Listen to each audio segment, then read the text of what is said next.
Fried chicken, যে নামটা শুনলে আমাদের ভোজন রসিকদের মনে একটা ফ্যান্টাসি জেগে ওঠে, তাই না?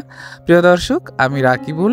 দীর্ঘদিন যাবৎ কেএফসিতে কাজ করার কারণে সেখানকার চিকেন ফ্রাই তৈরির সম্পর্কে আমার যে অভিজ্ঞতা হয়েছে, সেই অভিজ্ঞতা এবং নিজস্ব টেস্ট বাডকে আমি কেন্দ্র করে একটা রেসিপি দাঁড় করিয়েছিলাম এবং সেই রেসিপি ট্রাই করে আমি আমার ফ্রেন্ড সার্কেল এবং পরিজনকে খাওয়িয়েছি। তারা বলেছে এটা নাকি হুবহু কেএফসির মতোই হয়েছে। তো আমি সত্যি বলছি না মিথ্যা বলছি, পুরো রেসিপিটা ফলো করে আপনারা বাসায় বানিয়ে খেয়ে আমাকে জানাবেন যে এটা আসলে কেএফসির মতো হয়েছে কিনা। তো কথা বলতে বলতে আমি একটা চিকেন ফ্রাই একটা কামড় দিয়ে ফেলেছি। দেখতেই পাচ্ছেন ভিতর থেকে কি পরিমাণ জুসি এটা। আর এটার বৈশিষ্ট্য হচ্ছে এটা বাইরে থেকে অনেক ক্রিস্পি হবে এবং ভিতর থেকে সফট এবং জুসি হবে। এটাই মূলত কেএফসি ফ্রাইড চিকেন। তো আর দেরি না করে রেসিপিটা শুরু করে দিচ্ছি। তো প্রথমে আপনাদেরকে চিকেনকে একটা প্রসেসিংয়ের মধ্যে নিতে হবে। কেএফসি ফ্রাইড চিকেন কিন্তু খুবই সামান্য কয়েকটা উপকরণেই তৈরি হয়ে যাবে, কিন্তু অনেকগুলো টেকনিক আছে। যেমন প্রথমে হচ্ছে আপনার চিকেনের উপরে স্কিন আছে কিনা এটা দেখে রাখতে হবে। স্কিন অন চিকেন নেবেন। এরপর ওয়ার্ম ওয়াটার দিয়ে এটাকে আধা ঘন্টা বা 1 ঘন্টা ভিজিয়ে রাখতে হবে এবং তার সাথে দিতে হবে 1 টেবিল চামচ মতো লবণ, আর দিতে হবে ভিনেগার। এখানে আমি 1 টেবিল চামচ ভিনেগার দিচ্ছি। 1 কেজি মুরগি নিয়েছিলাম এখানে, এবং মুরগির পিসগুলো কিভাবে কেটে নিয়েছি সেটা কিন্তু আপনারা স্ক্রিনে দেখতেই পাচ্ছেন। তো এটাকে এভাবে মাখিয়ে রেখে দিতে হবে। দেখবেন একটু পরে এখান থেকে এরকম ময়লা বের হবে। তো এটাকে 3-4 বার পানি বদলে ভালো করে ধুয়ে নিতে হবে। তো আমি ফিরে এলাম চিকেন ধুয়ে নেওয়ার পরে। এখানে দিয়ে দিচ্ছি এবারে রসুন বাটা 1 টেবিল চামচ, আর দিচ্ছি গোলমরিচের গুঁড়া 1 টিস্পুন। চাইলে সাদা গোলমরিচ গুঁড়া দেওয়া যেতে পারে। এরপর দিচ্ছি এমএসজি 1.5 টিস্পুন বা টেস্টিং সল্ট, আর লবণ দিচ্ছি 1.5 চা চামচ। এরপরে দিয়ে দিচ্ছি লাল মরিচের গুঁড়া 2 চা চামচ। তো এবারে এটাকে আমি খুব ভালোভাবে মাখিয়ে নিচ্ছি। আপনারা হয়তো ভাবতে পারেন যে এখানে মিক্সড হার্বস তারপর আরও অন্যান্য উপকরণ কেন দিলাম না। আসলে কেএফসি বাংলাদেশের ফ্রাইড চিকেনের যে রেসিপি সেটা কিন্তু এইভাবে বানালেই দেখবেন অনেকটা কাছাকাছি যাবে। আসলে এখানে কিন্তু অত মশলাপাতি ব্যবহার করা হয় না। আর এখানে একটা ডিম দিতে হবে অবশ্যই। আমি ডিম দিয়ে দিয়েছি এবং ডিম দিয়ে খুব ভালোভাবে আমি মাখিয়ে নিচ্ছি। আমি আজকে যা যা ব্যবহার করেছি আপনারা ঠিক একই উপকরণ ব্যবহার করবেন, তাহলে দেখবেন একেবারে কেএফসির মতন স্বাদ আসবে। এরপর এটাকে অন্তত 3 ঘন্টা আর সম্ভব হলে সারা রাত নর্মাল ফ্রিজে রেখে দিবেন। এরপরে আমি শুকনো উপকরণ রেডি করে নিব। এর জন্য আমি ময়দা নিয়েছি 5 কাপ। খুব ভালো ব্র্যান্ডের ময়দা নেবেন, আটা দিয়ে কিন্তু এই কাজটা কখনোই ভালো হবে না।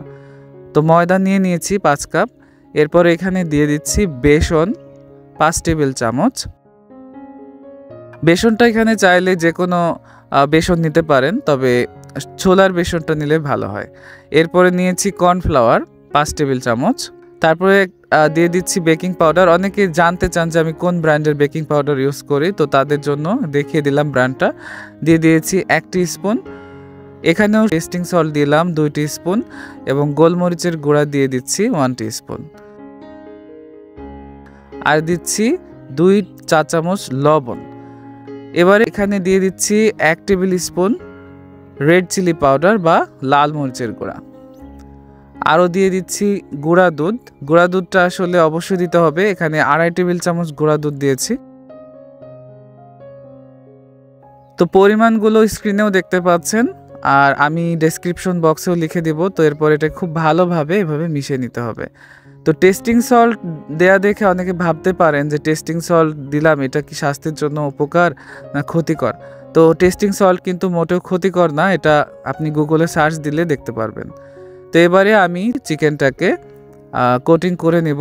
তো কিভাবে করছি দেখুন। আমি প্রথমে ম্যারিনেশন করা চিকেনটাকে একটা বোলের মধ্যে সরিয়ে নিয়েছি, আর ওইখানে যেই ম্যারিনেট অংশ বাকি ছিল তার মধ্যে কিন্তু আমি নর্মাল পানি দিয়ে দিচ্ছি। এটা কিন্তু অন্য কোনো পানি না, একদম সাধারণ পানি, সাধারণ তাপমাত্রার ট্যাপ ওয়াটার। তো এবার আমি ময়দার যে শুকনো উপকরণ মিক্স করে রেখেছিলাম তার মধ্যে কিভাবে আমি কোট করে নিচ্ছি একটু ভালো করে খেয়াল করুন। কেএফসিতে তো অনেক বড় একটা জায়গাতে এই ব্রিডিংটা করা হয়, যার কারণে এটার কোটিংটা আরও সুন্দর হয়। তো আপনাদের বাসায় কিভাবে করতে পারবেন সেটাই আমি দেখাচ্ছি। এরকম একটা বড় গামলা নিয়ে নেবেন, তাহলে এই কাজটা করতে আপনার সহজ হবে। এরপরে ওই পানির মধ্যে চিকেনটাকে ডুবিয়ে দিবেন, ময়দায় কোট করে নেওয়া হয়ে গেলে তারপরে আবারও ময়দার মধ্যে ফেরত নিয়ে আসবেন। এ পর্যায়ে পানিটা কিন্তু খুব বেশি ঝরিয়ে নেবেন না, পানিটা কিছুটা লেগে থাকবে চিকেনের গায়ে। এবারে এটাকে এইভাবে মাখাতে থাকবেন। আসলে এটাকে কেএফসিতে স্কুপ ফোল্ড আর স্কুপ লিফট বলে। তো এটাকে আমি এইভাবে ফোল্ড করে ঘুরিয়ে নিচ্ছি, দেখতেই পাচ্ছেন কিভাবে এটাকে আমি ঘোরাচ্ছি। তো এই ঘুরিয়ে নেওয়াটাও কিন্তু ইম্পর্টেন্ট। আপনি যখন হাত দিয়ে এটাকে ঘোরাবেন তখন দেখবেন যে ক্রাম্বসটা ভালোভাবে তৈরি হবে। এরপরে শেকা ট্যাপ করে এভাবে ময়দাটা ঝেড়ে ফেলবেন, তখনই দেখবেন এরকম ক্রাম্বস তৈরি হয়ে গেছে। তো পাশে এরকম একটা বেকিং ট্রের ওপরে র্যাক বিছিয়ে নেবেন, তাহলে আপনার চিকেনের কোটিংগুলো ভালো থাকবে, কোনো প্লেটের ওপরে যেন রাখতে যাবেন না। তো এইভাবে করে আমি সম্পূর্ণ চিকেনটাকে এভাবেই ময়দার সাথে কোট করে নিচ্ছি। এটাকে আসলে কেএফসিতে ব্রিডিং বলা হয়। এই পর্বটার নাম হচ্ছে ব্রিডিং করা। তো এই ব্রিডিং করার জন্য একটা ওখানে বড় টেবিল থাকে, ব্রিডিং টেবিল। সো যাই হোক, আমার চিকেন কিন্তু ব্রিডিং করা হয়ে গেছে, দেখতেই পাচ্ছেন। তো এবারে এটাকে আমি ফ্রাই করে নিব। তো ফ্রাই করার জন্য কিন্তু একটা টেকনিক আপনাদেরকে ফলো করতে হবে।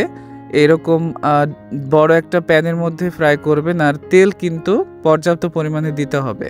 আর তেলের তাপমাত্রা অবশ্যই 170-এর কাছাকাছি হতে হবে। আসলে 173 হচ্ছে অরিজিনালি টেম্পারেচার। তো 160-65-র উপর থেকে আপনি চিকেনটাকে তেলের মধ্যে ছাড়তে পারবেন, কোনো সমস্যা নেই। আর ভাজার সময় তেলের তাপমাত্রা কিন্তু 152 বা 53-তে নামিয়ে নিতে হবে। তো এই বিষয়টা কিন্তু কেএফসিতে খুব ভালোভাবেই কঠোরভাবে নিয়ন্ত্রণ করা হয়, যার জন্য ওদের চিকেন এত বেশি সফট এবং জুসি আর উপর থেকে ক্রিস্পি হয়। তো এই টাইমিংটা হচ্ছে 12 থেকে 13 মিনিট। তো আপনি 12 মিনিট ভেজে নিলে আমি বলবো যে এটা পারফেক্টভাবে ফ্রাই হয়ে যাবে, এবং টেম্পারেচারটা অবশ্যই খেয়াল রাখতে হবে। তো এর জন্য একটা টেম্পারেচার মাপার জন্য কিচেন থার্মোমিটার আপনি চাইলে বাজার থেকে কিনে নিতে পারেন, আর এটা সব থেকে ভালো হয়। আর যদি না থাকে একেবারেই, সেক্ষেত্রে আপনি চুলার আঁচ প্রথমে বাড়িয়ে দিয়ে পরে একদমই মাঝারিতে রেখে দিবেন। তো আমার চিকেন ফ্রাই কিন্তু হয়ে গেছে, দেখতেই পাচ্ছেন কত সুন্দর একটা কালার এসেছে। আসলে কেএফসির চিকেন ফ্রাই কিন্তু আহামরি কিছুই এরকম ব্যবহার করা হয় না। ওদের উপকরণটা আসলে সিক্রেট ঠিকই, কিন্তু ওই সিক্রেটের মধ্যে একটা সিম্পলিসিটি আছে, যেটা আসলে অনেকেই ধরতে পারেনি এতদিন। আর ইউটিউবে তো অসংখ্য রেসিপি আছে কেএফসি, যেখানে হাবিজাবি মশলা দিয়ে ভরিয়ে ফেলে। আসলে ওইটা কখনোই কেএফসির ফ্রাইড চিকেনের স্বাদ আনতে পারে না, আমি দেখেছি। তো আজকের আমার এই রেসিপিটা আপনি বাসায় একবার ট্রাই করেই দেখবেন, ভালো লাগে কিনা আমাকে জানাবেন।